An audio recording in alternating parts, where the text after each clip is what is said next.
Boa noite a todos, sejam muito bem-vindos a mais uma live aqui da Sicredi Pioneira. Eu sou o Solon Stahl, diretor executivo da cooperativa.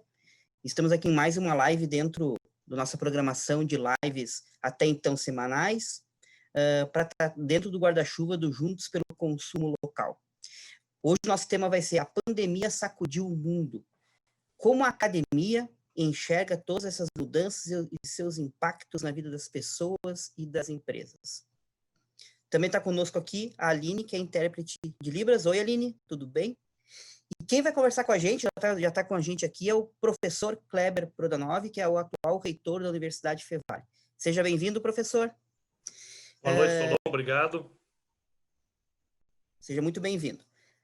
Lembrar a todos que a gente começou nossas lives lá em meados de abril, dentro do furacão que era a pandemia, e nosso objetivo era levar conteúdo, levar informação relevante para as pessoas e para as empresas enfrentarem o momento que a gente estava vivendo, mas também se preparando para a retomada da economia, porque mais cedo ou mais tarde ela chegaria, e está chegando esse momento, né? Então, por isso que agora nessa live a nossa ideia era trazer a visão que a academia, que a universidade tem de todo esse furacão que aconteceu e que parece que começa a dar sinais de estar enfraquecendo agora, né? Então, é com muita alegria que a gente está recebendo, e para mim, muita honra receber aqui o reitor da universidade, o professor Kleber Prodanov. Acho que é importante, professor, antes de a gente começar a frisar que a Fevale é uma grande parceira da Sicredi Pioneira. A gente faz negócios comuns, mas esses negócios comuns só foram possíveis e viáveis porque a universidade, ou melhor, a cooperativa tem uma visão muito parecida de mundo e de cura do mundo que a universidade tem, que através da educação é o caminho mais curto de se melhorar a vida das pessoas e das comunidades, né?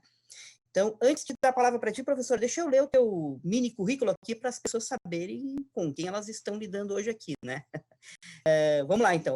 O professor Kleber é graduado em História pela Universidade do Vale do Rio dos Sinos, mestre e doutor pela Universidade de São Paulo, USP. Atua como professor titular e pesquisador da Universidade Fevale, foi pró-reitor de Pesquisa e Inovação da Universidade Fevale, é responsável pela criação e implantação do Fevale Tech Park e da incubadora tecnológica da Fevale. Criador e diretor do Museu Nacional do Calçado, foi consultor do INEP e do MEC e atuou no Conselho de Administração da CEITEC e do Banrisul e da Banrisul Corretora. Exerceu a função de secretário estadual de Ciência, Inovação e Desenvolvimento Tecnológico do Rio Grande do Sul. Atualmente é o reitor da Universidade Fevale. E deixa eu aproveitar, professor, porque por uma feliz coincidência, amanhã é o dia do professor, né? E eu tenho certeza que não tem ninguém que não esteja aqui acompanhando a live agora que não vai lembrar com carinho de algum professor que teve na vida, né? Então, eu lembro de muitos meus, eu lembro muito sempre do professor Flávio Malman, que foi meu professor, professora Dionéia lá na segunda série, professores do meu primário, também alguns que eu tive na universidade, professor Moacir, que eu não sei se ainda está lá na Fevale ou não, é um professor que eu gostava muito, né? Então, fica aqui com a presença do senhor aqui, acaba sendo uma homenagem para o dia do professor também. Então, professor, seja muito bem-vindo e pediria para ti fazer uma apresentação tua, da pessoa, quem é o Kleber, o que o Kleber gosta de fazer, o que o Kleber curte e um pouco da tua trajetória também. Pode ser? Pode ser. Bom, boa noite, Solon, boa noite os amigos da Sicredi, boa noite todo mundo que está acompanhando essa live. Em primeiro lugar, agradecer o convite da Sicredi Pioneira e do Solon, de toda a equipe, e prontamente eu atendi. Eu tenho um carinho muito especial e o Solon já faz parte de um hall de amigos que a gente tem, não apenas fazendo negócios, né, mas desenvolvendo boas ideias juntos, Solon, boas ideias que a gente tem desenvolvido. E que bom que você fez essa menção de que as nossas organizações ela têm algumas coisas em comum, que são esse nosso espírito comunitário, esse nosso espírito para desenvolver os empreendedores locais, a economia local, a nossa responsabilidade social, né? Não apenas como uma escola e não apenas como um banco, mas como instituições de fomento, né, e desenvolvimento de pessoas. Eu acho que nisso a gente se aproxima e é sempre bom ter essa parceria. E acho que amanhã vamos anunciar essa ampliação da parceria. Acho que amanhã a gente consegue divulgar uma coisa boa dessa parceria Fevale-Sicredi.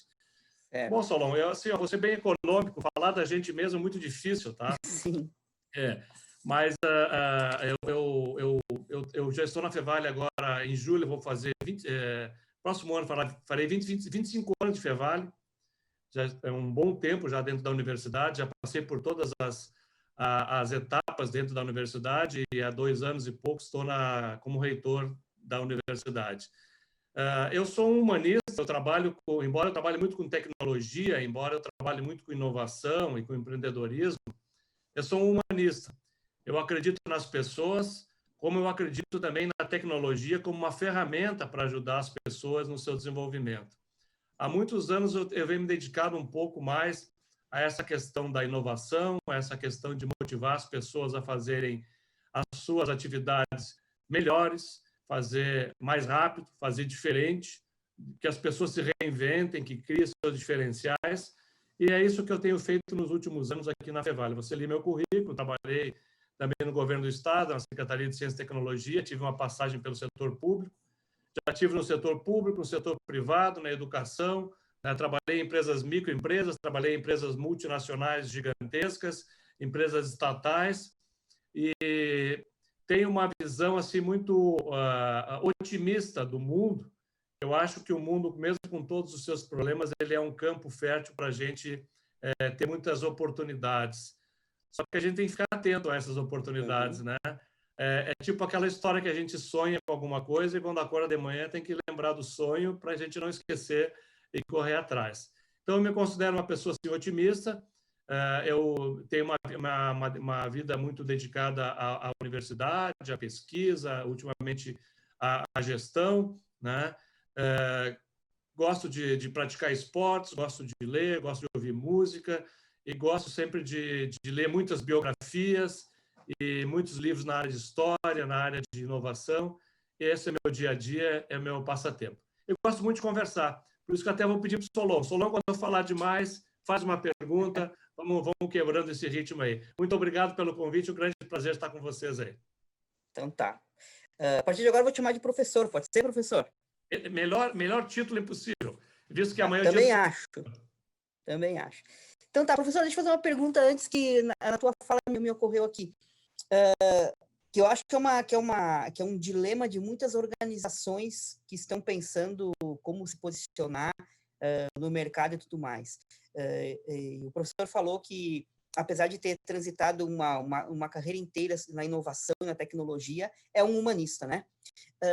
Existe uma dicotomia entre o humanismo e o mundo digital? Se existe, como é que a gente vai superar isso? Existe muito grande, Solon. Inclusive, nesse fim de semana eu escrevi um artigo, pode fazer propaganda aqui, né? No jornal ABC Domingo. Então, eu escrevi um artigo justamente sobre essa questão da inteligência social e que aborda um pouco isso, porque existe claramente, né? O que acontece? A gente tem uma tendência, isso já vou puxando para o nosso assunto também da academia. A pandemia trouxe à tona isso que você falou, né? Existe uma tendência as pessoas pensarem que a tecnologia resolve tudo, né? Ou que a gente tem como a tecnologia é a nova religião do século XXI. A gente substitui a nossa espiritualidade pela tecnologia e isso vai resolver. E a tecnologia aplicada aos medicamentos, aos fármacos, às vacinas, à medicina, que vai dar a vida eterna a todo mundo, a comunicação que nos permite estar aqui hoje fazendo essa live, não é bem assim. A tecnologia é uma ferramenta. Como lá na caverna, o homem criou o arco e a flecha, uma varetinha, uma vara de pescar, isso são ferramentas, a tecnologia é uma ferramenta. Agora, existe uma hipervalorização do aspecto tecnológico, mas a tecnologia por si só, ela não nos leva a lugar nenhum. Tá? A tecnologia, né, ela é uma ferramenta para a gente construir um mundo melhor. Agora, nós temos que ir para o mundo digital, no nosso mundo dos negócios. Então, a universidade tem que trabalhar no mundo digital, proporcionar aos seus alunos o acesso remoto, o acesso aos laboratórios, os bancos, as cooperativas têm que ter os seus aplicativos, todo o seu envolvimento digital, sem as pessoas precisarem ir nas agências ou no ATM. Mas, né, a gente tem que ir do digital, mas permanecer na humanidade, permanecer humano. Por quê? Porque as profissões do futuro, o futuro do mundo tecnológico, ele não é um mundo onde se valoriza as aptidões tecnológicas, se valorizam as aptidões humanas, né? Tem um estudo que foi feito aí agora, na semana passada, foi publicado pelo Fórum Econômico de 2020, que coloca lá, né? A principal característica de uma pessoa no futuro próximo, em termos de sucesso econômico, sucesso profissional, não é o domínio de tecnologia, sim a capacidade de resolver problemas complexos. Segundo, a capacidade de ter pensamento crítico. Terceiro, criatividade. Quarto, capacidade de conviver e fazer a gestão de pessoas. Embora nós tenhamos uma interface tecnológica, se a gente não tem essa capacidade de interpessoal de se relacionar, a gente não prospera. Quinto, colaboração. É o que nós estamos fazendo, né? A colaboração entre os indivíduos e entre as organizações. Solon, agora com a crise pandêmica, se a universidade tivesse ficado restrita à sua atividade de dar aulas, à sua atividade de ensino, de pesquisa, ela poderia sobreviver dessa forma. Mas não, nós tivemos que abrir para cooperar com a sociedade, fazer os testes de Covid, produzir material para atender os hospitais, né, em termos de aventais, lençóis, máscara. Porque não tem sentido uma organização ficar fechada sem cooperar. Ela não tem um valor social na comunidade. Outro item é colaboração, capacidade, flexibilidade. Então, a humanidade é que nos vai dar condições de trabalhar melhor com as ferramentas tecnológicas. Professor, deixa eu fazer uma parte aí, porque a gente vai explorar um pouco mais todo como a academia teve que reagir a esse momento por causa da pandemia, mas só porque a questão do humano e do digital é uma coisa que me chama muita atenção, né? Eu tive a felicidade de assistir a uma palestra ao vivo do Yuval Harari, que é aquele que escreveu o best-seller, né, famoso, né? E ele disse uma coisa que me chamou muita atenção sobre as profissões do futuro, que é aquilo que o professor também estava falando. Ele disse o seguinte: no futuro, haverá muito mais espaço para o enfermeiro do que para o médico. Aquilo na hora causou um impacto muito grande. Como assim? Como assim o enfermeiro vai ser mais importante do que o médico no futuro? Porque ele disse que já existe e existirão melhores tecnologias que vão poder fazer uma prescrição médica, um diagnóstico médico. A máquina poderá fazer isso muito bem no futuro. Tanto que a telemedicina já está chegando aí, já tem algumas tecnologias assim. Mas ele disse que tem um componente que é lidar com o ser humano, que o enfermeiro é muito bem treinado, que a máquina não vai poder fazer. Então, no futuro, haverá muito mais espaço para um enfermeiro do que para um médico, porque é muito mais difícil substituir um enfermeiro que sabe lidar com uma pessoa. Tem tudo a ver com o que o professor falou agora também, né? De que as competências que o professor listou agora, na verdade, são competências que, por enquanto, a máquina não consegue substituir a gente, né? Exatamente. O Harari, que são 21 lições para o século XXI, né, que é o livro excelente dele. Mas aí eu coloco uma questão para você. É o enfermeiro que vai ter essa preponderância ou nós temos que preparar o médico para ele ter uma interface diferente com o seu paciente? Entende? Então, assim, o médico que ele vai ter que ter outras habilidades e não apenas o conhecimento tecnológico. Já existem experiências aí da Siemens e de outras, né? A gente se conecta a um equipamento e remotamente tem lá os sinais básicos e outros indicadores para o médico fazer um pré-diagnóstico. Ótimo. Mas a humanidade do médico, a capacidade dele de conversar, diagnosticar. Hoje, o que a gente percebe, muitas vezes, grande parte das doenças da humanidade, elas têm cunho psicológico, ela tem origem, muitas vezes, na falta de sociabilidade, na falta de relacionamento, né, em outras questões que estão ligadas aí à própria criação da doença. Então, o perfil de formação do médico, e eu falo como academia, nós temos que repensar. Obviamente que o educador físico, o enfermeiro, terão um papel importante, principalmente na longevidade das pessoas, né? Mas também o médico vai ter um novo perfil. Esse perfil é importante, a gente trazer humanidade para as profissões, mesmo sendo elas tecnológicas ou altamente especializadas e científicas como a medicina. Mas esse é um tema fascinante, Solon, porque entre o veneno e o remédio, A dosagem é pequena, né? Exato. Então, a gente tem que estar sempre avaliando e medindo. Então, né, o quanto de humanidade, o quanto de informação técnica tem que ser dada ao profissional. Ok. Professor, vamos tentar engatar no assunto da pandemia, o impacto que isso teve no mundo e com o papel da academia, das universidades, né? Bom, um dos efeitos da pandemia foi isolamento, que depois virou distanciamento social, algumas medidas de redução de risco do contágio, para segurar a curva da pandemia, para alguns isso foi uma medida necessária, para outros foi uma medida questionável, né? Isso fez com que indústrias, comércios, os serviços, e aí estão incluídos inclusive as universidades, né, tivessem que fechar por um período, né? E isso não foi diferente com a Fevale. A Fevale também, por algum período, ela deve ter ficado pensando, e agora, como vamos lidar com isso, né? Isso fez com que surgisse com força uma coisa que a gente não era habituado, pelo menos não com a frequência que a gente acabou utilizando. Eu sou pai de 2 meninas, né, e eu vi isso lá em casa, mas que é o homeschooling, né? Surgiu, na verdade, é uma expressão que a gente aprendeu agora, né? Home office a gente conhecia, mas não praticava. Homeschooling a gente não conhecia e talvez praticava e talvez não sabia que era isso, né? Passados 6 meses, mais ou menos, dessa experiência de homeschooling, que leitura o reitor da universidade tem, ou a universidade tem dessa técnica de estudo? Ela é efetiva realmente no papel de ensinar, de formar as pessoas, olhando agora para a graduação ou para a pós-graduação, né, que são os principais produtos que a universidade tem, veio para ficar? A gente vai ter um modelo híbrido ou não? A tendência é realmente a gente ir tudo para o digital no ensino. Qual é que é a visão que o professor tem disso?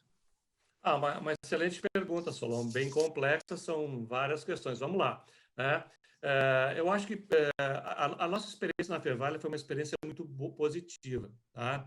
Eu me lembro, dia 12 de março, às 11 da manhã, fizemos uma reunião da reitoria e dizia, olha, não tem condições de manter a universidade aberta, né? Existia um pânico, havia no domingo à noite no Fantástico, saiu uma matéria fortíssima, então se instalou um pânico generalizado, não havia condições de manter a universidade aberta como grande parte dos negócios, né? Os alunos se manifestando, todo mundo com medo e tal, não se conhecia bem a abrangência disso, havia ocorrido as primeiras mortes no Brasil, então, assim, um pânico generalizado.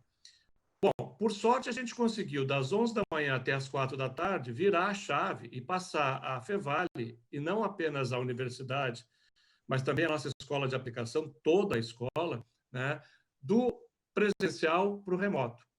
A gente conseguiu fazer isso porque a gente já, primeiro, temos uma plataforma Blackboard, que é uma das plataformas mais modernas e atualizadas do mundo, que ela suporta uma série de atividades e dentro... Eu usei ela, professor. Eu usei ela. Pois é.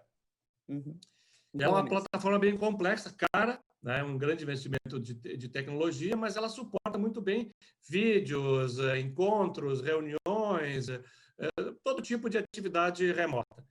E a gente conseguiu passar das 11 da manhã até as 4 da tarde para o ensino remoto.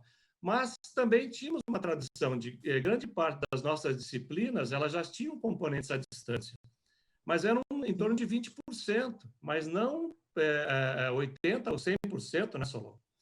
Aí entrou uma outra questão que alguns diriam que é sorte, outros diriam que é a gente investir na ferramenta certa.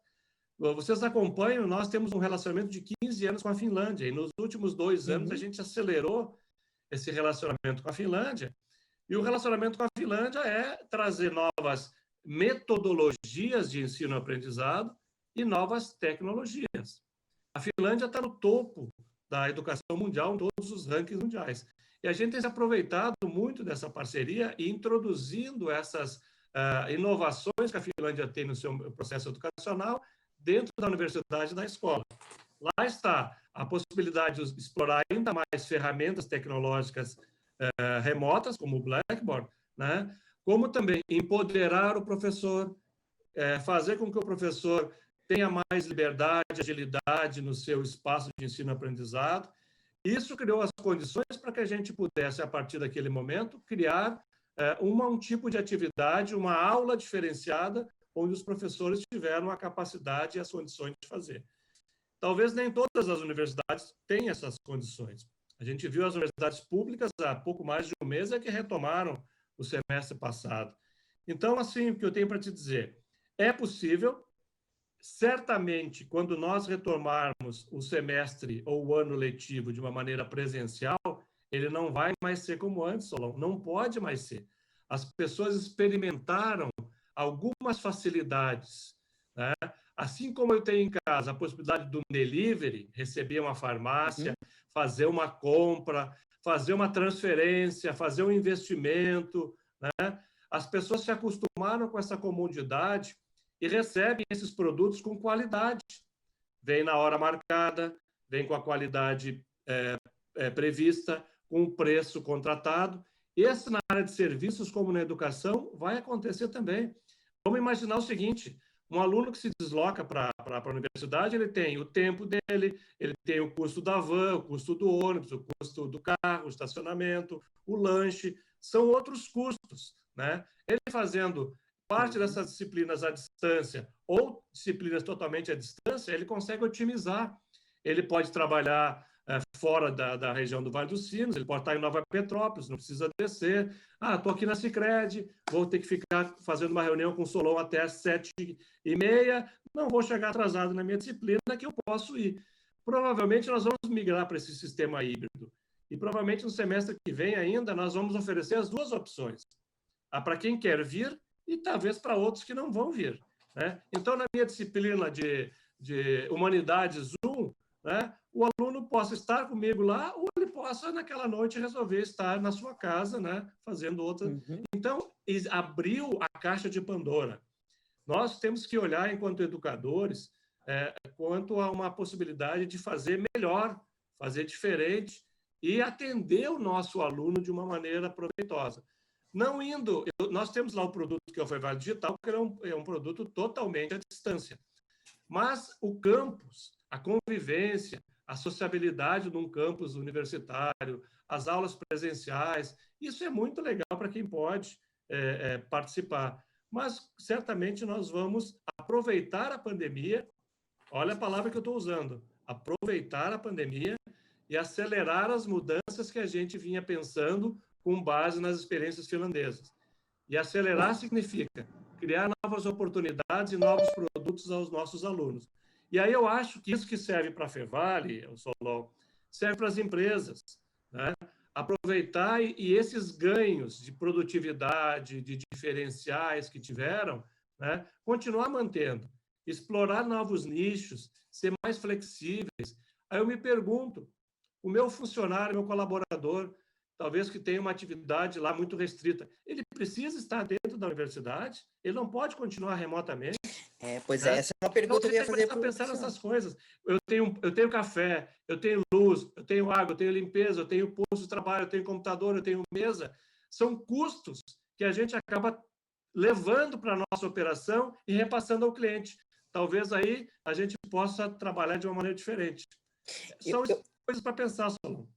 Eu quero explorar um pouco melhor essa questão depois dos ganhos, das oportunidades e dos riscos, talvez, que o home office traz para os colaboradores das organizações. Mas eu ainda quero explorar um pouco mais o homeschooling, porque isso é uma coisa que a gente convive com outros pais, convive com pessoas que estudam, né? E eu acho que isso talvez gere alguma curiosidade.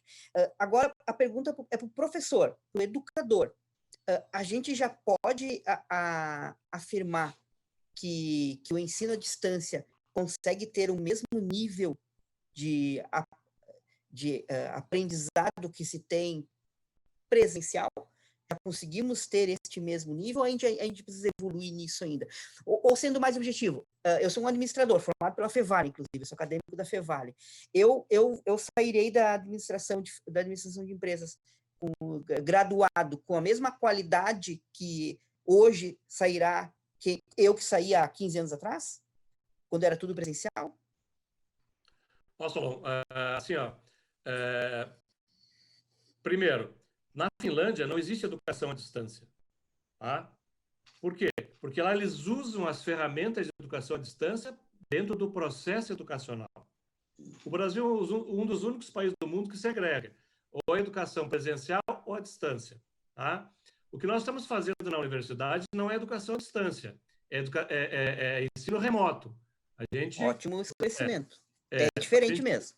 É diferente. Então, a gente está utilizando de ferramentas tecnológicas em virtude da impossibilidade de uma presença física. E a gente criou acesso os títulos da biblioteca estão quase todos digitalizados. A gente consegue dar acesso remoto às máquinas da Fevale, equipamentos em alguns experimentos e laboratórios, está sendo ampliado, mas ainda dentro da universidade, ele é ensino remoto. A experiência do Fevale Digital, sim. O Fevale Digital é educação à distância, é tudo feito à distância mesmo. Tá? O que, para mim, o futuro é o futuro híbrido, onde a gente vai poder medir. Por exemplo, as minhas práticas na universidade presencial, elas estão acontecendo. Eu não consigo ensinar um aluno a intubar, um enfermeiro a intubar uma pessoa, se ele não estiver lá no laboratório, praticando lá nos bonecos e tudo mais. Isso então, é físico. Físico. Tem questões de sensibilidade que não podem ser substituídas. Agora, eu vou te dizer uma notícia triste. Nós temos hoje muitas instituições que vendem educação à distância de baixíssima qualidade. E essas pessoas vão ter o mesmo diploma que tu tens da Fevale, que tem toda uma preocupação com qualidade, toda uma preocupação de não oferecer todo e qualquer curso à distância, e os cursos que oferece à distância com tecnologia, com metodologia, com um padrão de qualidade que é o mesmo da universidade física. Mas então, e o MEC nesse contexto? E o MEC nesse contexto? O MEC deveria fazer por exemplo, os meus cursos eu tenho visita regulares do MEC a cada 3, 4 anos. Muitas instituições que estão em salas comerciais, até em garagens, com 6 cadeiras e uma televisão, o MEC deveria fazer isso, mas são grandes conglomerados que não têm ligação nenhuma. Aqui, puxando já para nosso assado, você encontra o reitor, encontra o professor no mercado, na sua cidade, ele vai na sua loja, ele vai no teu banco, ele vai... Nessas outras instituições, são 2.000 alunos distribuídos no Brasil, muitos deles nem professores existem tutores, distribuídos sabe lá onde, sem contato, sem nada.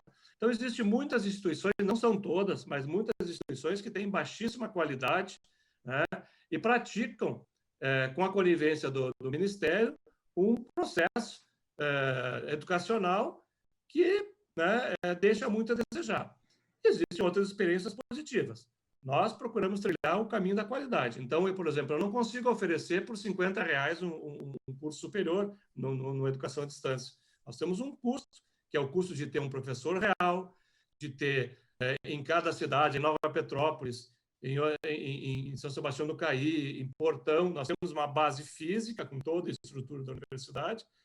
Então, a gente não quer fazer um ensino de baixa qualidade, porque nós temos um nome, nós temos uma cara a preservar. Eu circulo, meus professores circulam, e a gente quer preservar isso. Então, assim, a experiência da educação à distância é uma experiência maravilhosa. Infelizmente, o órgão regulador não conseguiu ou não criou mecanismos para acompanhar, e a gente vê aí todo dia surgindo novas instituições na cidade da gente, que a gente nunca ouviu falar, e que algumas delas são vendas de diploma no sentido de que oferece uma educação de baixa qualidade. Agora, alguns diriam, é o mercado regulando, mas a educação é como saúde. A mão invisível do mercado?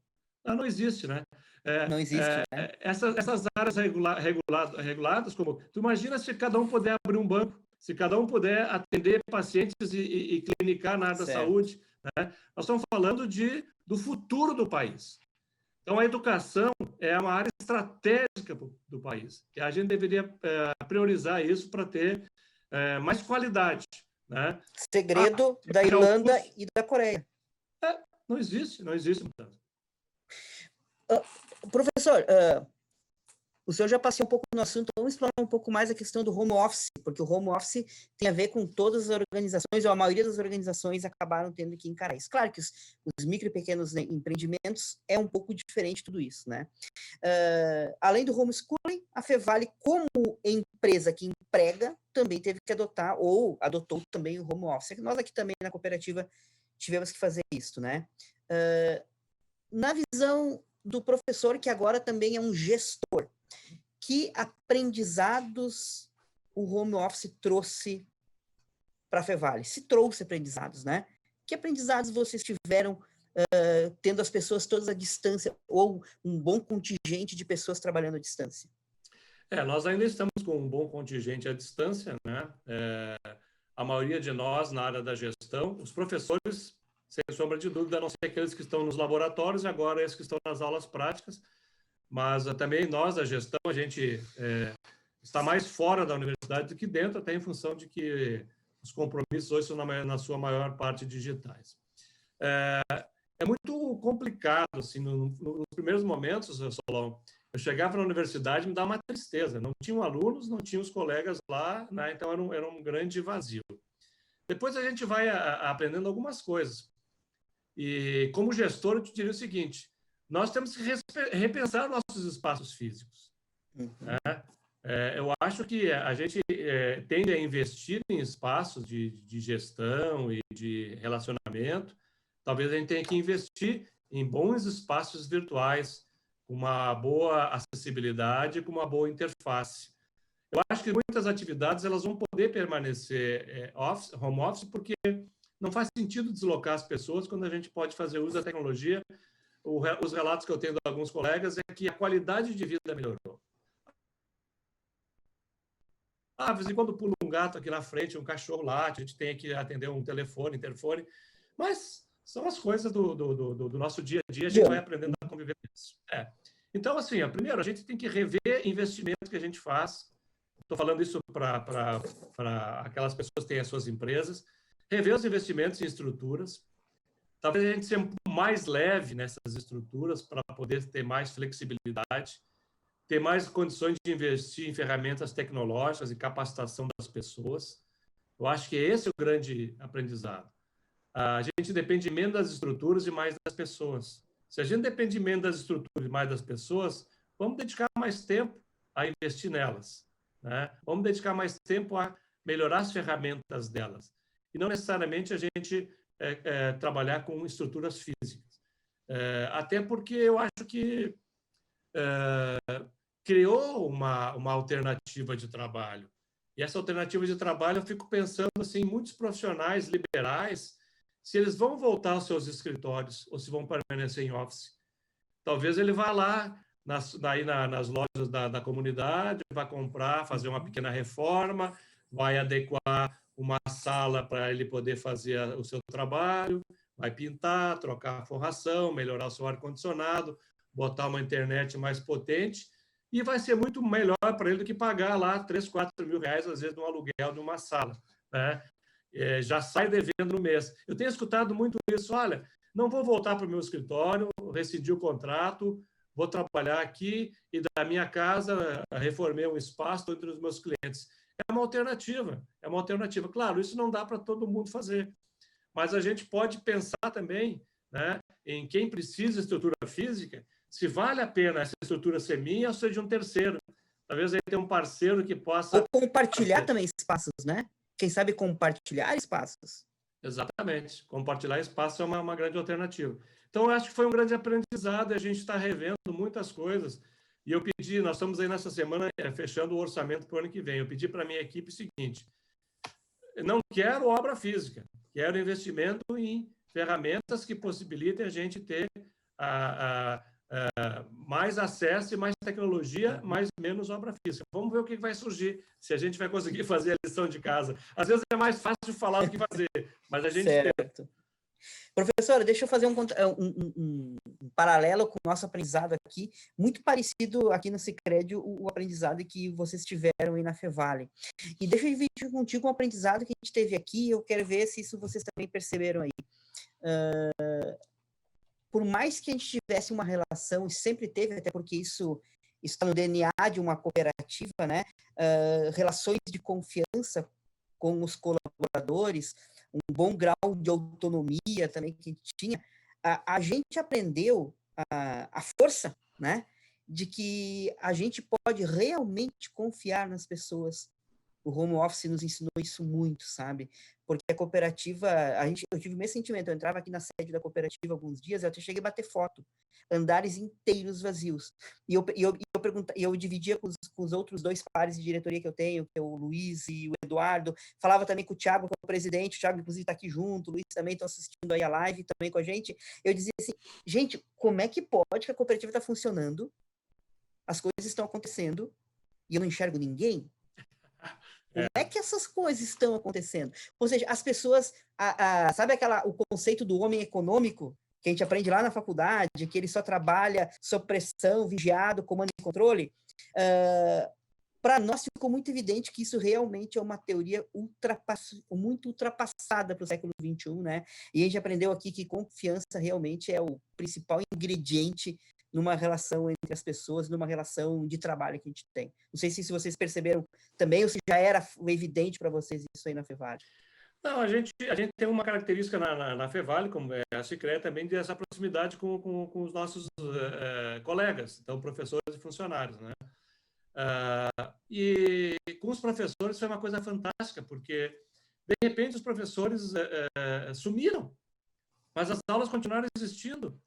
E aí a gente monitora as redes e monitora lá os canais de conversa com os alunos. Os alunos começaram a elogiar e os professores começaram a colaborar e a criar trabalhos em conjunto e foram criativos nas suas atividades, bolaram alternativas e a gente começa a olhar assim, alguma coisa está acontecendo. Então, assim,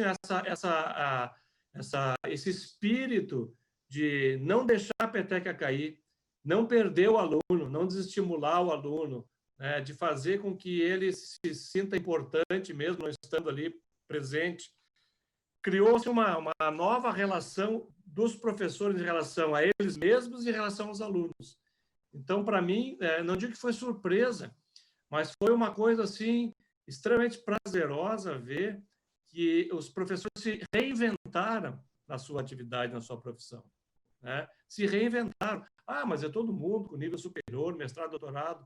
Não adianta, né? Quando veio esse impacto do Covid, que colocou em risco a vida das pessoas, o trabalho das pessoas, a própria sobrevivência das instituições, no caso da universidade, que as pessoas estão ali ganhando seu pão diário, né? Levou a essa transformação. E esse fim de semana eu estava aqui, foi o litoral, caminhando no litoral, encontrei um professor. E aí, professor, como é que estamos? Aí, assim, um relato maravilhoso. Estou louco para voltar, a gente quer voltar, mas está muito legal. Então, eu percebo que é uma experiência que é agradável. Está cansando, né? Eu acho que a gente, quando puder fazer esse mix, vai ser bem mais interessante. Mas saudade de uma aglomeração, né, professor? Exatamente. Saudade de uma aglomeração, né? Chegar na universidade, tomar um café, você sabe conversar, dar uma boa risada. A melhor experiência ainda é o toque humano, né? É isso aí. Professor, o senhor até por formação vem da história, né? E muitos historiadores e outros especialistas de outras áreas do conhecimento dizem que estamos vivendo a era do conhecimento, né? Que o conhecimento tem muito mais valor do que um ativo físico. E tá aí a prova disso, temos inúmeros casos, alguns clássicos, como o Uber, a Airbnb, Netflix, né, que são hoje empresas digitais que são mais poderosas que seus concorrentes físicos, né? Isso tem a ver com essa era do conhecimento, onde o capital intelectual ele talvez tenha mais peso lá no ativo do que os prédios que a gente tem. O professor até acabou de falar que o orçamento da Fevale do ano que vem já está o direcionamento, que é menos estrutura e mais pessoas. Então, está alinhado com isso, né? E daí vem a pandemia E a pandemia, por dor, e é impressionante como a humanidade se movimenta muito mais por dor do que por amor, né? A história se repete, né? O mundo se transforma e se recicla muito mais pela dor. Vem a pandemia, causa essa dor toda e a gente vai para o digital de vez. Vou dar um dado para o senhor da cooperativa, depois eu faço a pergunta. Antes da pandemia, o nosso percentual de transações em canais digitais era na faixa dos 30, 40, eu vou arredondar, 40% das transações eram em canais digitais, ou seja, internet banking e o mobile, né, o aplicativo de celular. Passados 6 meses, ele saiu de 40%, já superou os 60%. Ou seja, e a gente não precisa fazer nenhum tipo de campanha. As pessoas, por dor, acabaram tendo que adotar ferramentas tecnológicas para fazer suas transações aqui na cooperativa, né? Ou seja, a nova economia está baseada no digital, né?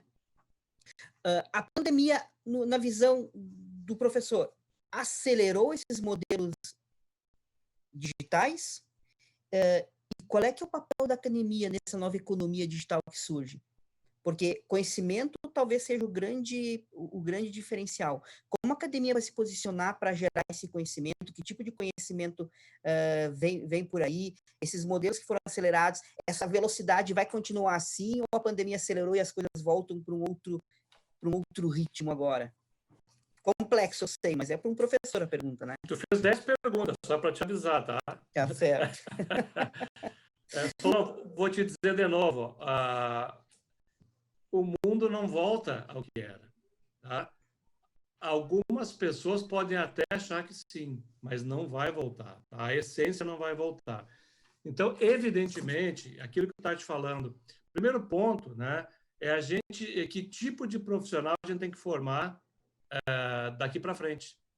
Que áreas a gente tem que acelerar, né? A pandemia, tá, é mais ou menos como todas as grandes pandemias universais, desde a peste negra, a gripe espanhola e outros tantos, ela é igual às guerras, grandes guerras que nós tivemos. É o momento em que a humanidade pisa no acelerador da história. E ali as grandes transformações tecnológicas, as grandes transformações na medicina, as grandes mudanças do ponto de vista político, ideológico, elas sempre acontecem com essas grandes catástrofes, né? A nossa grande última experiência tinha sido a Segunda Grande Guerra Mundial e dela emergiu um mundo diferente, né?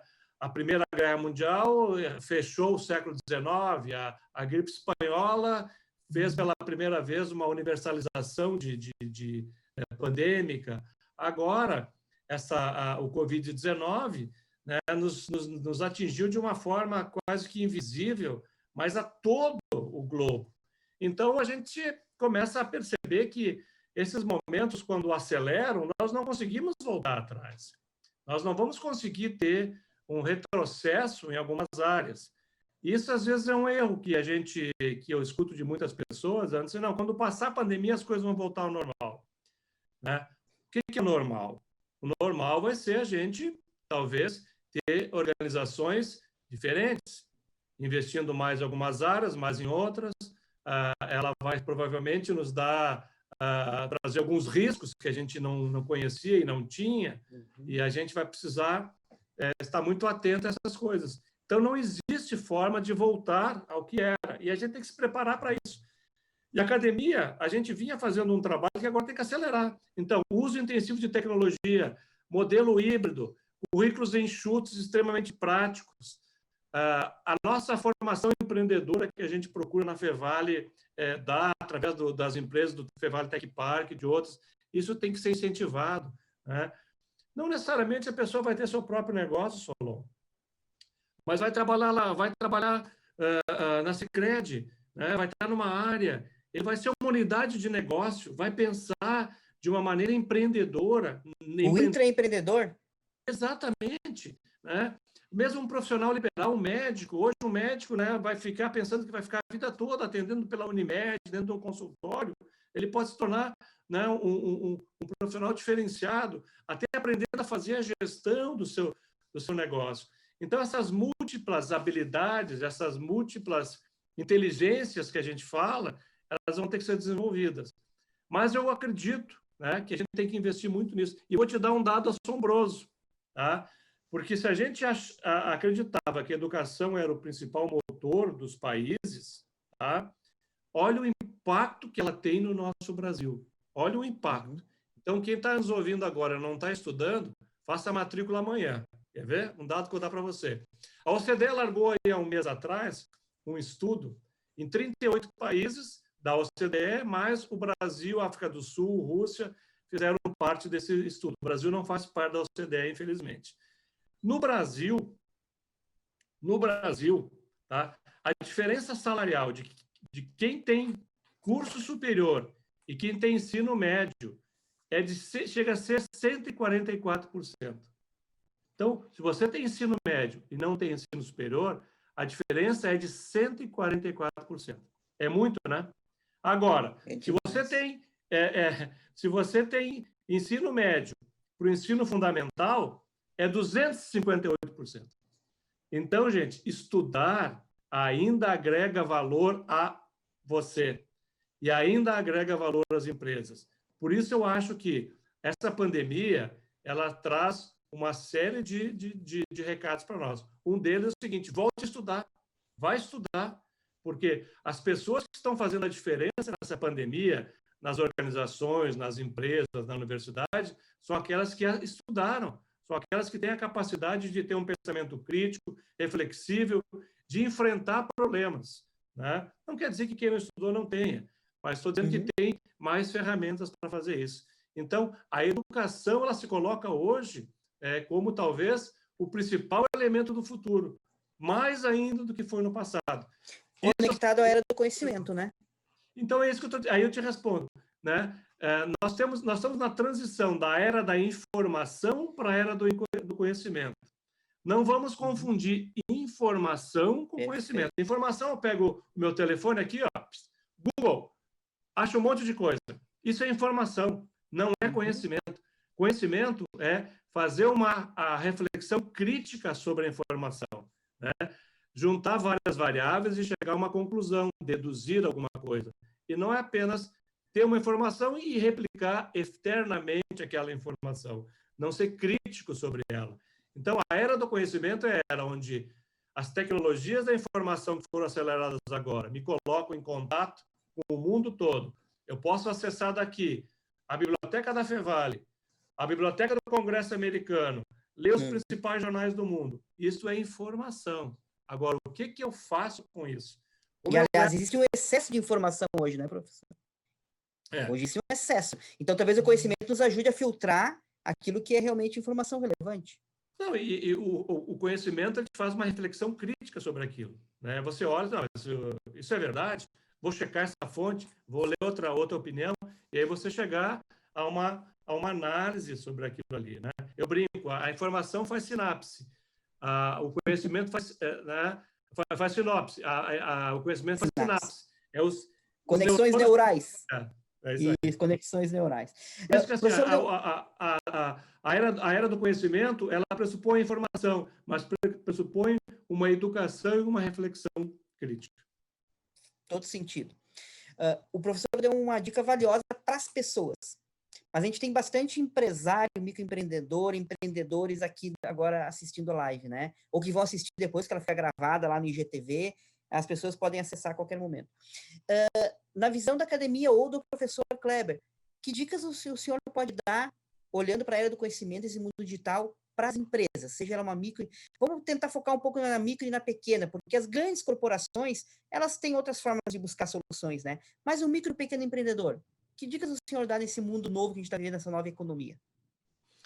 É difícil dar dica, tá? Minha bola de cristal hoje ela não está funcionando, mas vamos lá. Vamos tentar fazer o seguinte. Primeiro é o seguinte, a gente tem que fazer uma leitura das tendências que estão acontecendo no mundo, né? O que leva as pessoas hoje a fazerem negócios com a gente, né? É porque nos conhecem, é porque nós temos credibilidade, né? É porque a gente tem um bom produto, né? Então, a primeira coisa é a gente refletir sobre a nossa situação, ser crítico sobre o meu negócio e a minha empresa. Por que as pessoas comprariam de mim e não comprariam do Solon? Né? O que eu tenho a oferecer? O que eu estou oferecendo, ele está ajustado em termos de qualidade, em termos de preço, em termos de produto para aqueles clientes, para aqueles que eu tento colocar meu produto ou meu serviço, né? Então, essa crítica que a gente tem que fazer. E aí, acordar, o conselho que eu dou, inclusive, para o meu pessoal, sabe? Acordar de manhã e pensar assim, Solon. Gente, hoje, amanhã vai ser quinta-feira, tá? O que eu posso fazer hoje melhor? O que eu posso fazer hoje diferente? O que eu posso fazer hoje mais rápido? Eu acho que se as pessoas começarem a pensar nisso, quando acordam, né, e quando vão ao seu trabalho, primeiro que não vão ter tédio. Segundo que vão começar a pensar e a observar. O mundo manda sinais, Solon, a gente é que não vê. Tá? O mundo está constantemente mandando sinais. Né? Hoje, a gente fala assim, comprar localmente. Mas aí, a gente consegue entrar na internet e comprar na China um produto aqui. O que me leva a fazer isso? Por que eu faço isso e não vou comprar ali na esquina? Né? Talvez o ponto de venda não seja adequado, talvez o serviço não seja muito adequado, não sei. Mas aí eu acho que assim, a gente tem que primeiro refletir sobre o nosso negócio. Né? Não precisa se angustiar, não é para a gente se angustiar, é para a gente refletir e pensar nisso. A minha atividade ela precisa ter 3 pontos. Ela tem que ser, dentro do possível, inovadora, mas não precisa ser uma inovação radical. Pode ser uma melhoria ou melhorias que a gente vai implantando. Ela tem que ter velocidade, porque se eu não fizer as mudanças, alguém faz, né? E quando faz, tu usou o exemplo do Airbnb, né? A maior rede hoteleira do mundo não tem um hotel, né? Isso, né? O que causou aí o 99 táxi ou então o Uber, né? Fez com que os táxis se reinventassem, com que melhorasse os seus serviços. Os carros estão limpos, atendem a gente em qualquer horário. Até cumprimentam a gente agora, né? Até cumprimentam a gente, né? Então, acho que melhorou o serviço. Né? E o terceiro é a flexibilidade. Então, inovação, a velocidade e a flexibilidade. Ou seja, a gente tem que perceber que muitas vezes o nosso ciclo pode ter chegado ao fim, da empresa, ou do produto, ou do negócio. Certo. Mas eu tive uma vez na Espanha, visitei lá uma região, era uma região produtora de calçado, lá muito atrás, na década de 60. E aí, quando eu cheguei lá, eu disse, Novo Hamburgo nos ajudou a gente liquidar com o sapato aqui, foi bem no momento que vocês tiveram produzido e tal. Mas isso para nós foi muito importante. Aí eu, como assim foi muito importante? Porque nós somos empresários, a gente fabrica sapato, agora fabricamos móveis, agora... Quer dizer, o produto pouco importa, importa é ter a mentalidade empresarial. Então, isso eu acho que é importante, a gente não se apegar tanto às questões e ter flexibilidade para os nossos negócios. Não é conselho, tá? Eu tento praticar isso e colocar isso nas minhas atividades. Inovação, velocidade e flexibilidade. Obrigado, professor. A gente falta menos de 10 minutos para a gente terminar a live. Eu gostaria de fazer talvez a minha última pergunta, e depois a gente vai para os encaminhamentos aqui. Existe um movimento crescendo no mundo inteiro chamado capitalismo consciente. Existem outras vertentes, mas a ideia básica é capitalismo consciente, que vem do livro escrito por Raj Sisodia e o John McKay, que foi o fundador da Woolly Foods, né? E lá eles falam da importância de olhar para todos os stakeholders, gerar riqueza para todos, relação ganha-ganha, a preocupação com todo o entorno, todo o impacto que uma organização gera no ambiente em que ela atua, né? E ela faz um contraponto ao capitalismo raiz, ao capitalismo tradicional, que aqui não vai uma crítica a ele, até porque foi através do capitalismo que a gente tem hoje que a humanidade desenvolveu tecnologia, criou novas indústrias, medicamentos, que até o senhor citou antes num outro momento da live. E se eu fosse resumir, talvez o grande ganho que o capitalismo trouxe é 50 anos de vida, porque há 200 anos atrás, a expectativa de vida do homem era em torno de 33 anos, e hoje se aproxima dos 80 anos, né? Então, é uma boa ideia, mas ela é incompleta, a ideia do capitalismo, né? A academia tem essa mesma visão de que o capitalismo atual, do jeito que ele está, ele tirou as pessoas do centro, e está esgotando os recursos do planeta e a gente precisa resetar o capitalismo? Qual é a opinião da academia ou a opinião do professor em relação a isso? Bom, é uma reflexão que eu não sei, não posso responder do ponto de vista da ciência política, que talvez fosse a área que estaria pensando melhor isso. Não tem alguma coisa precisa para dizer sobre isso. Mas o que a gente percebe é o seguinte, né, Solon? Tu falou alguma coisa. Hoje, assim, o conceito de sustentabilidade, ele é um conceito que está no top das principais lideranças globais, ou quase todas, né? A sustentabilidade ela é importante não somente do ponto de vista econômico-financeiro, mas do ponto de vista da natureza, da humanidade. Então, a gente está vivendo assim, um momento crítico do ponto de vista ambiental do planeta, onde a gente vai ter que tomar medidas bastante severas e drásticas e até algumas rápidas, para que a gente possa não apenas garantir a sobrevivência da nossa espécie, como de todo o ecossistema que a gente vive. É normal que, ao longo das eras e do tempo, os sistemas econômico e político eles se esgotem. Uhum. Eu até diria que existe um movimento pendular, né? Às vezes a gente migra para momentos mais liberais e às vezes momentos menos liberais, para momentos mais democráticos, para momentos menos democráticos. Isso a gente tem percebido na história da humanidade, e esses ciclos eles estão cada vez mais curtos. Agora, o que é consenso é de que no panorama internacional das nações e no panorama nacional, ou a gente começa a trabalhar num sistema maior de cooperação e revisitando, inclusive, as próprias fronteiras nacionais, ou a gente corre o risco de ter problemas como a gente teve agora da pandemia, que surge lá no mercado, no interior da China, e que por problema de transparência, por problema de informação, aquilo se expandiu, onde a gente podia ter controlado isso de uma maneira muito maior, se não tivesse, talvez, toda em jogo, toda uma questão geopolítica de conflito entre dois gigantes econômicos, que são os Estados Unidos e são a China. E nós sofremos com isso, né?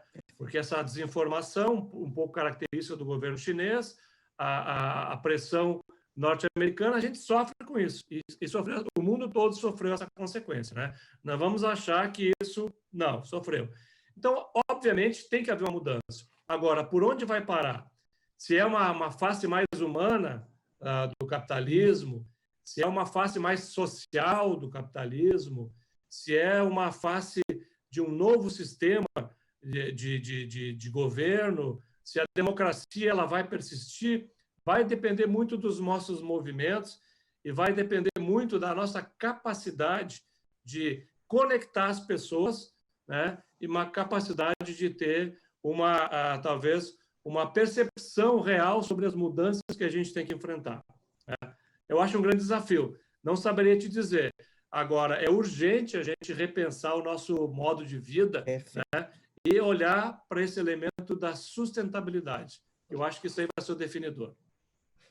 Professor, obrigado. A gente deve estar se encaminhando já aí para os finalmente, então eu ia pedir para o senhor fazer as suas comentários finais aí, para que a gente possa ir já encaminhar para o encerramento, então. Tá bem. Então, eu queria mais uma vez agradecer a Sicredi, agradecer ao Solon, aproveitar para mandar um abraço para o Thiago Schmidt, que está nos ouvindo aqui, agradecer essa parceria que a gente tem com a Sicredi, é um grande prazer. Espero que a gente tenha conseguido atender alguma coisa. Mas para dizer uma coisa assim muito séria, duas coisas, Solon. Primeiro, gente, pensem na educação, tá? Pensem que a educação é um ativo que vocês não perdem nunca. Não perdem com inflação, não perdem com a sua maturidade, não perdem nunca, jamais. É um tesouro que cada um vai ter. Então, estudar ainda é um grande negócio. Esse é o primeiro recado. E, obviamente, estudar na Fevale é muito melhor ainda. Segundo, né? a academia ela não está parada. A gente tenta empreender na Universidade Fevale um ritmo diferente. Temos 1 minuto, tá? Temos 1 minuto. Para que a gente possa ser mais empreendedor, mais inovador e mais flexível. Esse é o nosso diferencial. É nisso que a gente acredita. É um estilo de vida, um estilo comunitário. E a nossa ligação com a comunidade ela é fantástica e muito pessoal. Um grande abraço. Obrigado a todos aí pela oportunidade. Professor, muito obrigado. Vou terminar aqui retomando os parabéns ao Dia do Professor, que é amanhã, e a gente, por uma feliz coincidência, tem um professor com a gente aqui, né? E para encerrar, a gente lembrar a todos que as nossas lives, elas passaram agora a ser quinzenais. A próxima live é daqui 15 dias, e na verdade vai ser uma web jornada Juntos pela Educação, professor, do programa União Faz a Vida, e serão em 3 lives em 3 noites, dia 27, 28 e 29 de outubro, no YouTube da Sicredi Pioneira. Professor, eterna gratidão, uma honra ter dividido a tela com o professor. Obrigado, Aline, obrigado, Mauro, o menino, que eu não sei o nome, que está ajudando na técnica aí, a Duda, que também ajuda a gente. Obrigado a todo mundo que estava assistindo, e acho que a gente superou as expectativas com essa troca com o professor. Obrigado, professor. Obrigado. Vida longa e próspera para todos. Tchau, tchau, gente.